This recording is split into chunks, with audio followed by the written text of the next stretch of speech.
Hey everyone, you ever get cold in your garage shop or your work shed during those winter months? Or maybe you're going on one of those fall or winter hunting trips or camping trips in your old camper or travel van and you just don't have a good heating source? Well, this Vevor diesel heater might just be the answer to all those problems. So stay tuned as we do our setup and review of the Vevor 5 to 8 kilowatt diesel heater.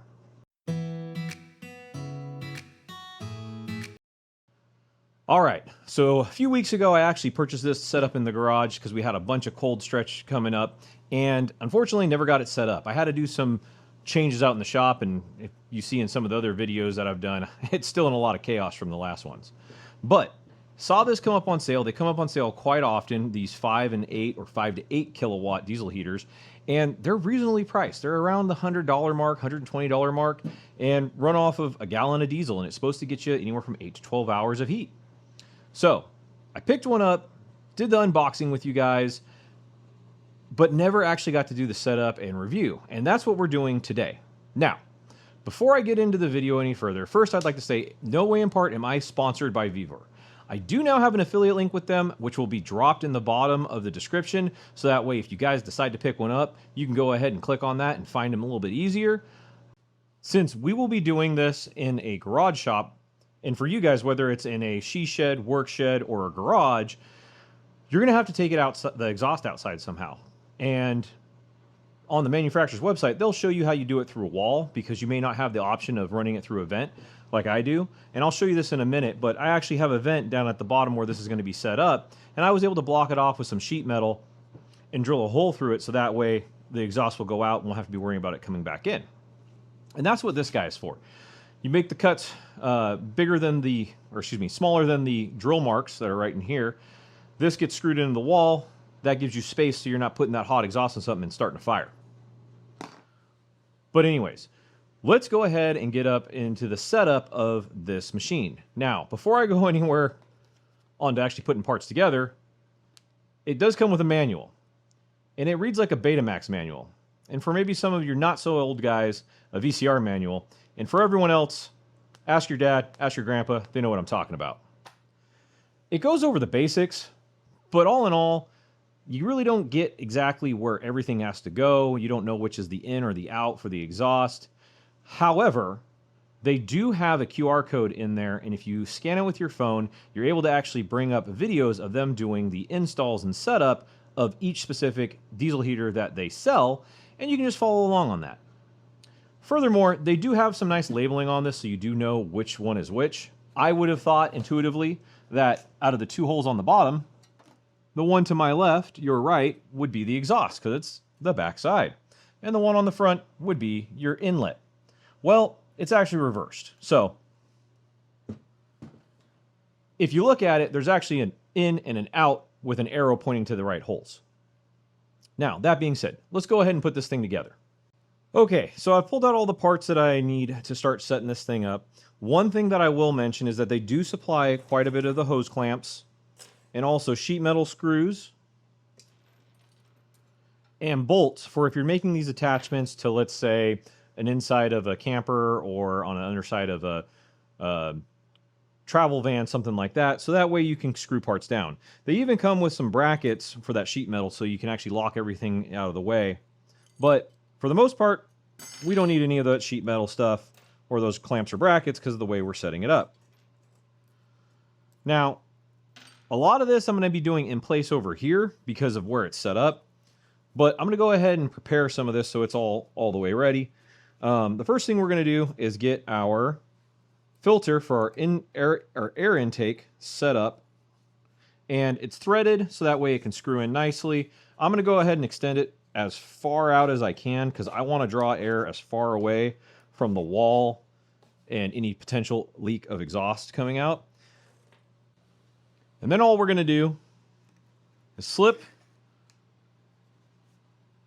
the exhaust clamp, as I'm used to calling them, over it, and we're going to tighten it down. All right, so here's where we're going to be setting it up, and you can see I've already got it pre-staged for this.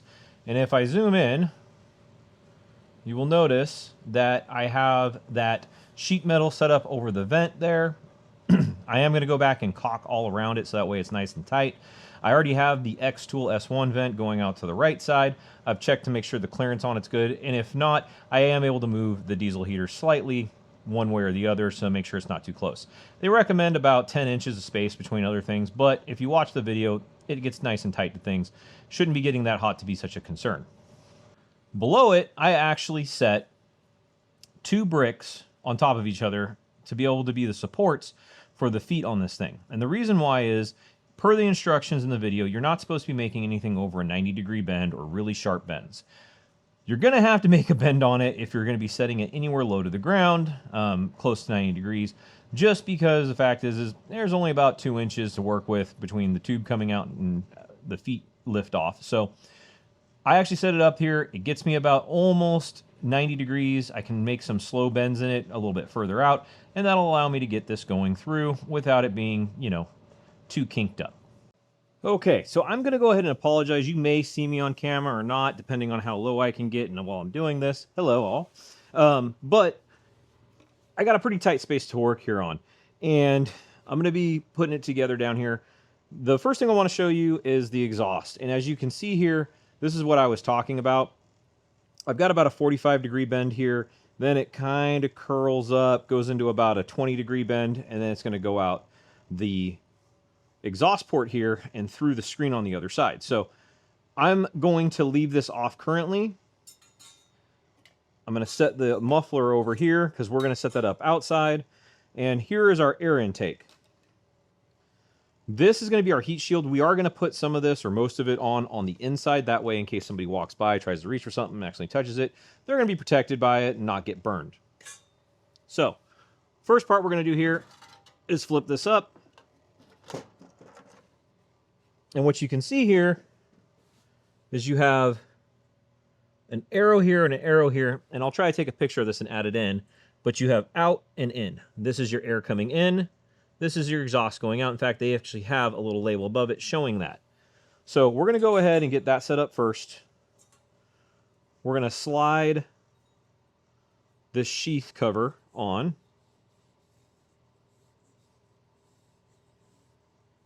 And we're going to take one of the clamps, drop it over, and since we know it's going to be coming out to the left side of this machine, because this is the front where all the hot air is going to come out, we're going to go ahead and slide this up and in, put that on, and we're going to kind of, I don't want to say over-tighten it, but we want to just make it tight enough so we can actually still kind of move it around.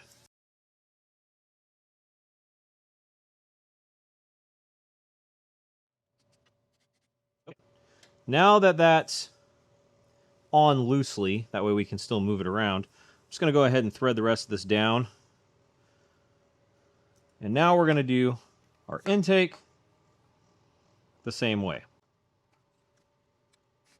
Okay. We'll come back with a little screwdriver and finish tightening those off. But let's see if I can bend that a little out of the way. There we go. So now we have our air intake right here, our exhaust right here. We're going to go ahead and set it up on the blocks and get it threaded through. And really, that's all it takes to get that set up for this portion. So we're going to go on the outside and we're going to get that finished being threaded through and make some little adjustments. Okay, I'm going to go ahead and give you a little additional light. You can see where I'm trying to get it through right here. And I'm just going to pull it down. And now we're through, and we're going to make some adjustments on the inside, kind of just pushing it closer until we get enough out to be able to attach this muffler. All right, that's looking pretty good. We have it through. I'm going to go ahead and lay down here so hopefully I don't get in the way of the camera. And we're going to go ahead and slip this on. I believe this is going to go on the inside. Yes, it does. So we'll put it here. Put that on. Now it's important when you're setting up this muffler, one of the things that they talk about is not angling it up. And the reason why is that you want to have no ability for water to run down this muffler and in and mess up your system. There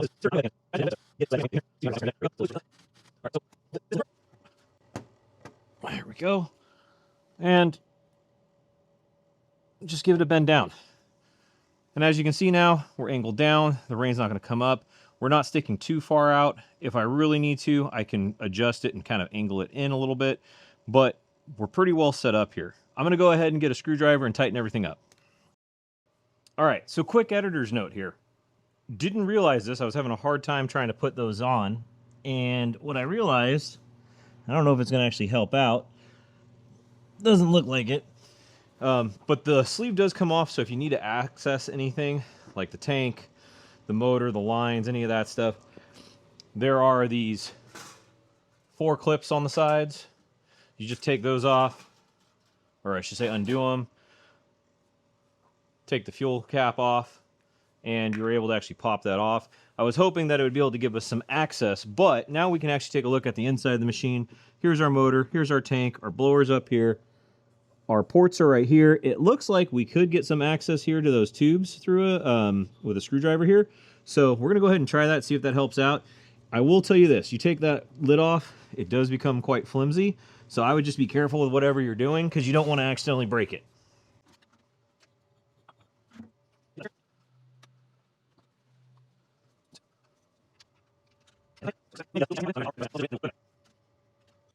And they do have these 2 little holes cut out so you can get a screwdriver through there.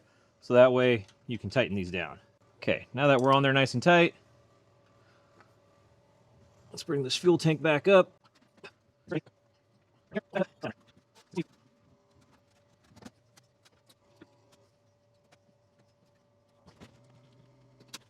Okay, now we're back in business. We're going to get this all rotated around. There we go. That fits better. All right.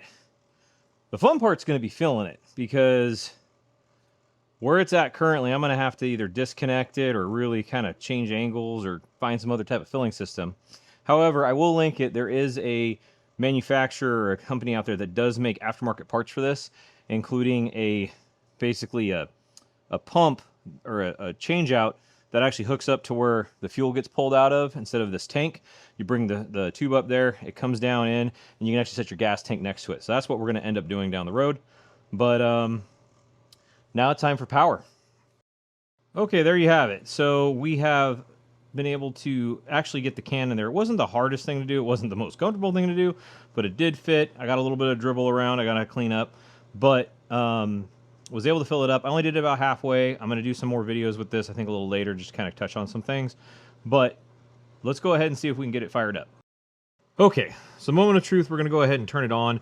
However, I did do some research before I actually purchased this and then after about priming it, because one of the things that if you turn it on and you let it sit there, it'll take like 30 minutes before it primes. You'll get weird smoke starts on it, so you need to prime it. And the video that I saw that does this best is you're going to turn it on and then you're going to hold this left button here until you get to this setting here. You're going to change it till it says 503 or SO3, whichever one you hear, and then you're just going to leave it. And what we're going to do is leave it here, and at some point you're going to actually hear the pump start engaging, and it's going to be pumping up the fuel, or excuse me, the diesel to the engine.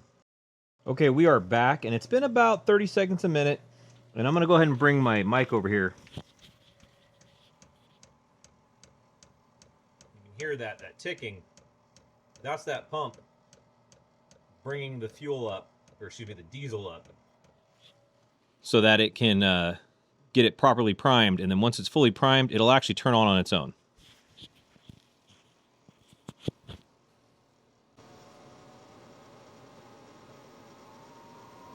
And there we have it. You can hear the engine's going. Getting hot, and we're gonna go ahead and let it sit here for a little bit, and I'll come back to it and I'll let you know how it's blowing. Before I get there, I will let you know, as you can see, I didn't hook up the actual venting holes yet. That's just because I am going to be running it up and along the side here, and I want to see how it works first and how much heat gets out of this thing. All right, we are back, and you can hear the background noise that we got going on. That is the noise level. It's not too bad. I don't know really what to say. I compare it with maybe a bunch of computers with their fans going full bore, maybe just a tick louder. But already, it's only been about 2 minutes, and I've got nice hot air coming out of this. I meant to grab one of the laser thermometers that you can use and point and read things at. Before I release this video, I am going to buy one, and I'm going to give you some stats on what the room temperature is to what the actual air output is on this thing. But machine itself, not too hot, but nice hot air coming out of this. And in fact, when I walked over here to start shooting this, I could actually already feel the hot air coming over that way. So I think once I get the venting set up correctly, we're going to have a nice warm garage. Now, I don't know if you can see there, you can change the temperature for this thing, and you can also change the speeds. It does come with a remote. Okay, we got it running nice and well right now. It is putting out some hot air. I just attached our exhaust tubing, or what do you want to call it, vent tubing. If you're wondering how hot it is, it's hot enough that's about as long as I can hold my hand on it before it gets to the point where it gets too hot for my hands. So it's putting out some heat. I may want to put in some shielding around this just in case. I don't think it's going to catch the wood on fire, but I will tell you, it is definitely cranking out some hot air. Apparently, you can change the gear speeds on the fan. Haven't exactly figured that out yet. Like I said, the instruction manual doesn't give you the best for it, but I can tell you, the type of hot air it's putting out, it's going to warm up a space, even a small space, very quickly. Okay, everyone, as you can see now, I have done a wardrobe change. And that's because this is the next day, and I've been letting this run on and off for the last, we'll say, 24 hours.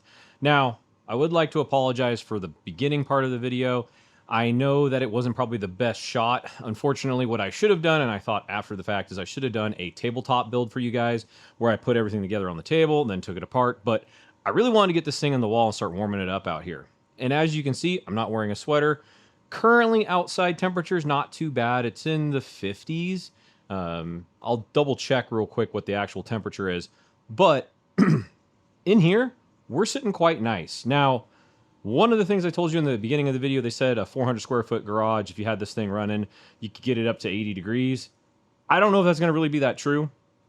Maybe if you were to let it run for a full day and continued it into the night kind of thing, you could get it hot enough in here. But just starting it off, if it was cold out here like last night, I don't think it's going to get up to 80 degrees. Currently, we're sitting at 78.8 by the machine. That's what it's picking up, from the hot air coming out right here.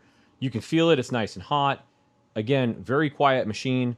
Over here by our safe, we're actually running at I think 69 degrees. So again, quite comfortable. If I can keep this right around the 69, 70 degree level, that's going to be amazing for it. But let me go over to the other side of the shop.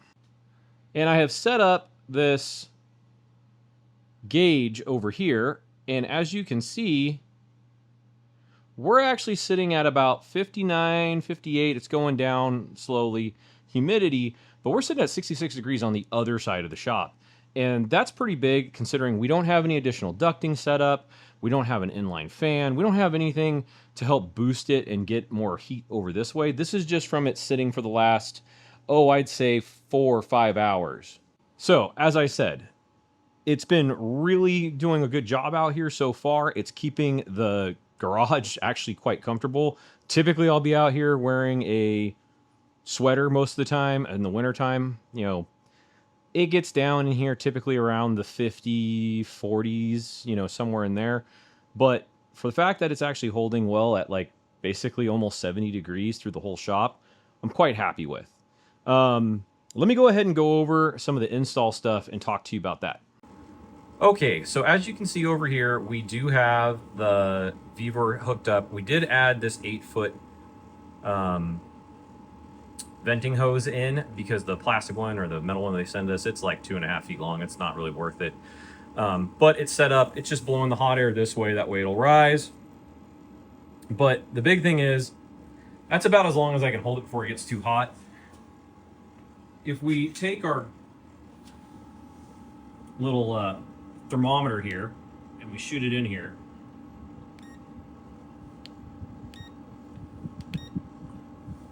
let me go ahead and see what we can get. So it says we're putting out about 168 degrees. 162. 170. And when I was doing it earlier, the highest I actually saw it get to was 184. Okay, so we're over here at the LCD screen. This is where the left button is, and it's kind of hard to see. Let me get some extra light on it. Here is your left arrow button. Here's your power button. And here is your right arrow button.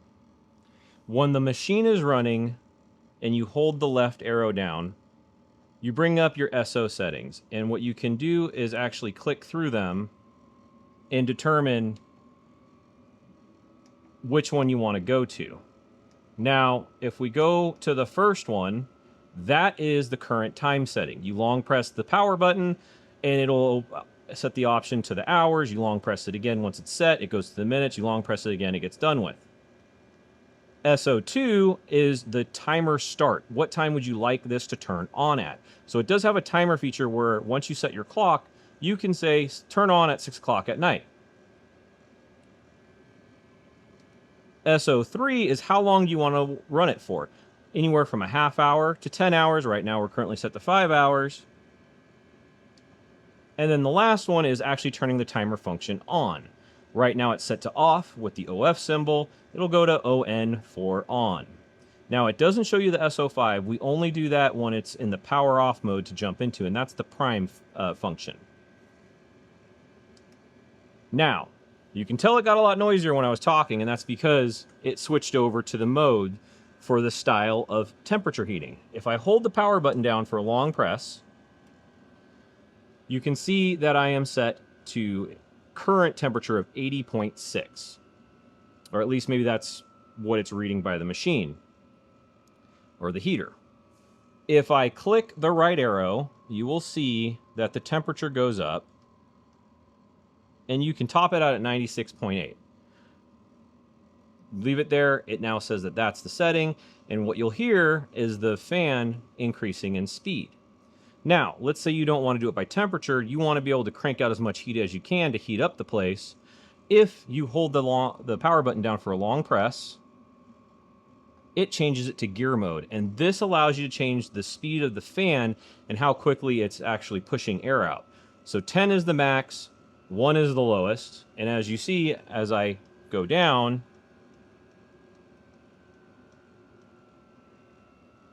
you can hear that the fan is slowing down significantly. So let's go ahead and crack it all the way open and see what kind of temperature readout we get at the vent. 184.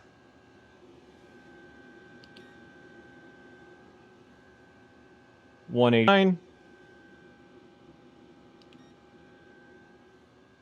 200. So it is increasing significantly in heat. With that being said, that should heat up this space a lot faster, but obviously we're also going to probably burn through fuel a little bit faster. It's supposed to be changing the gears on the motor itself, or ramping it up too while it ramps up the fan. I don't know if that's true. I was listening to it and the click for the fuel pump sounded about the same.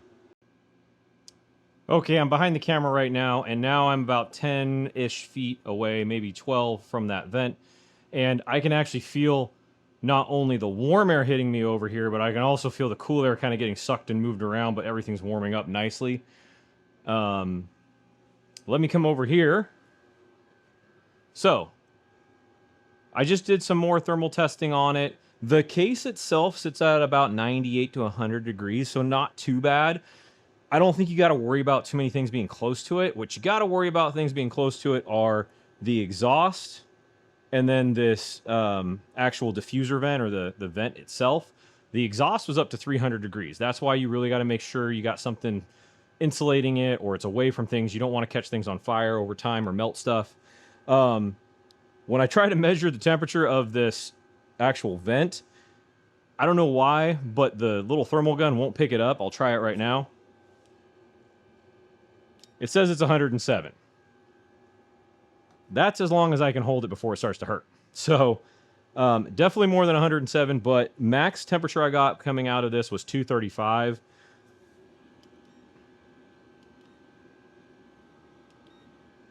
So pretty good so far.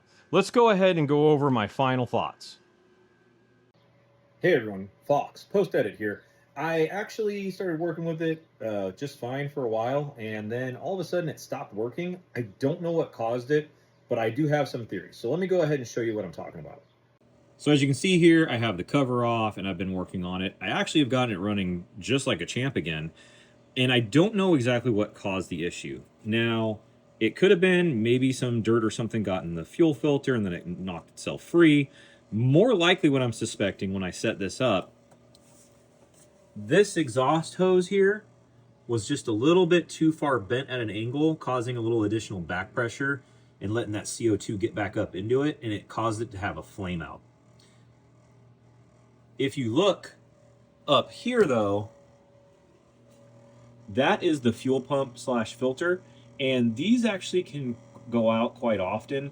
From what I've read online on forums and stuff, you know, not typically within 15 hours like mine, but that's kind of one of the faults that you'll come up with after using it for however many hours, whether it be 200 hours, 300 hours, 400 hours, whatever. But there are some fixes for this machine.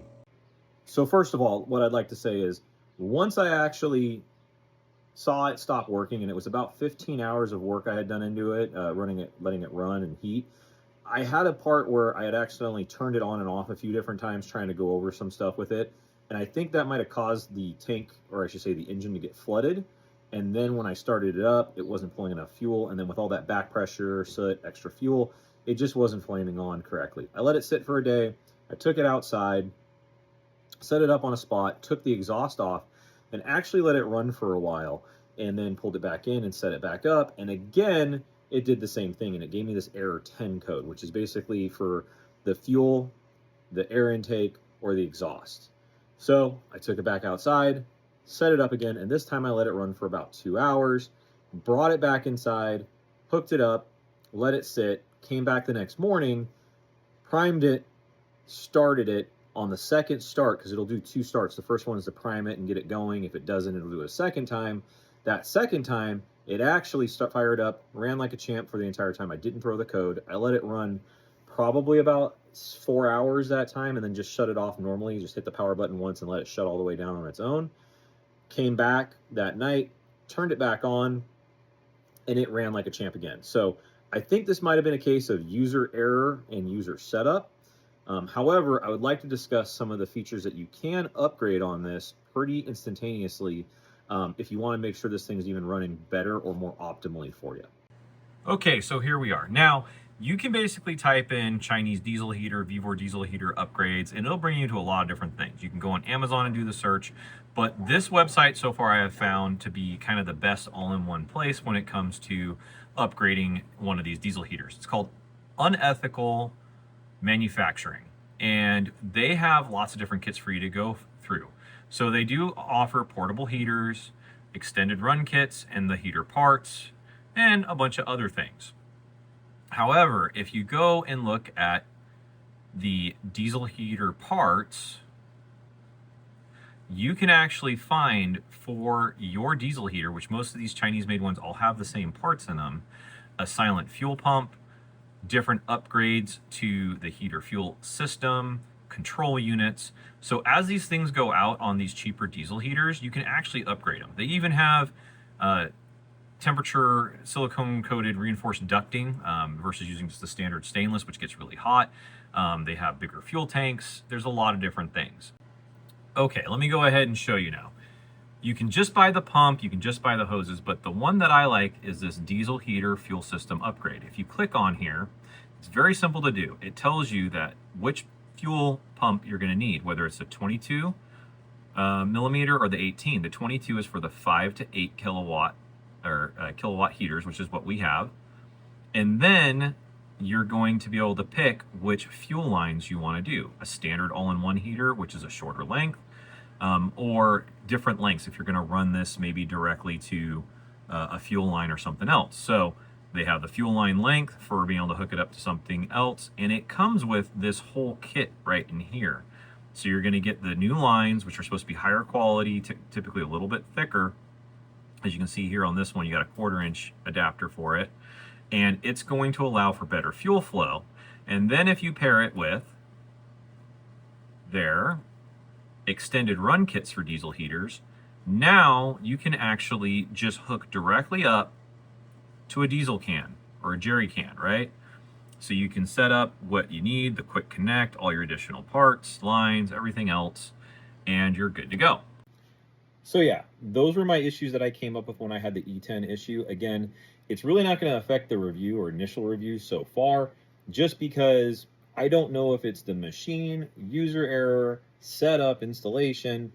Something went wrong along the way, whether it was I hit the button too many times, I didn't have the right correct bend in the exhaust, correct back pressure, whatever, I don't know. So the review is going to stay the same for now. I will come back and do a re-review of this in a few months. Go ahead and enjoy the rest of the review. Okay, everyone, my final thoughts on the Vevor 5 to 8 kilowatt diesel heater. For the price, I think it's going to be a great addition to any shop, whether it's in a garage, a shed, a small workspace, obviously your campers, your travel vans, your travel campers, semis, things like that. It does a good job of heating up small spaces, and even in this like 420 square foot area, it's keeping it nice and warm. And now that I figured out you can go to a gear function and set it to that high setting, I mean, it really starts putting out a lot more heat. Price point obviously is the huge pro. The fact that it's working well is great. It's a very simple machine. There are some attachments to it that you might want to look at getting, such as from Unethical Engineering. Again, not sponsored, just putting their name out there because they make a cool product. They actually make a hookup where you can disconnect the fuel tank on this and hook up a new tube to it that actually goes to a part, we'll say a cap, with a feeder tube that'll hook up to basically any of your different diesel cans. That way you're not worrying about spilling diesel around in your shop. You can just disconnect it, put a new one on, you're good to go. And also you get a lot more runtime because, you know, depending on what you use. I think this is a 2-gallon. I have a 5-gallon outside. That's going to give you a lot more time to operate, especially if you don't want to fill it up every couple days. I have been running this now for probably about 10 hours on the different settings. I've gone through about a half a gallon, and I think that's more due to the fact that I have been running it at lower temperature settings than the higher temperature settings. Now that I've cranked it up, it's definitely going to probably burn through a little bit faster, but it's also heating up the room quite nice. Currently, we are sitting at still 69 degrees over here. We were up to, I think, 67 over on the other side of the space. Noise, not too bad. You know, it's just like a loud fan is really what you're hearing. You're not hearing anything really from the heater itself or the engine. Most of the noise is actually coming from the fan on the inside and also the air coming out. If you wanted, you could probably almost build like a sound box around it to cut that noise down. But honestly, I wouldn't even worry about that. There's just too many things you got to deal with. But when it comes to, you know, workspace environment, this is way quieter than any of my tools that are out here. Cons. Biggest con so far that I've seen is the instruction manual and kind of going through it. You kind of have to go through it and play with the machine, and then you kind of figure things out. Go online. There's plenty of tutorials out there too that'll give you some ideas on what is going on. It is a little bit flimsy, but you're paying for a small little diesel heater that is, you know, pretty cheap. But overall, everything I've read on it says it's very easy to replace parts. You can find parts on that page and others if anything goes wrong with it. And outside of that, the fact that they only give you like a 2.5-foot hose to heat your area. Now, that might be working in most areas, but for me, I want to be able to have a little bit of distance, move it up. Currently, I am going to be buying a 3-way splitter for it, and we're going to run this tube up and have one shooting out right here to heat this workspace, one going up to the ceiling and coming over on the other side of the table. That way we're heating both sides of the garage at the same time, and we're going to put an inline fan right in here, so that way it helps boost that flow and pushes more of that air out faster. Outside of that, I think anyone that has a small shop, camping unit, something like that, this is a great purchase. Also, if you are looking for kind of disaster readiness or those inclement weather times, the fact that it runs on both 12 volt and 110 with the model that I have, you can plug it into a generator and use that to power it, so you can heat a room or a living room or a space while the power is out. Or you can hook it up to your car battery and use that, maybe get a trickle charge set up on it to your generator. So you do have options. So anyways, I hope you all like this video. Sorry for some of the filming on it. I'm still getting new to this long format filming and also realizing what I should do after the fact. But please, if you get a chance, hit that like, subscribe, notification button, and I'll see you on the next one.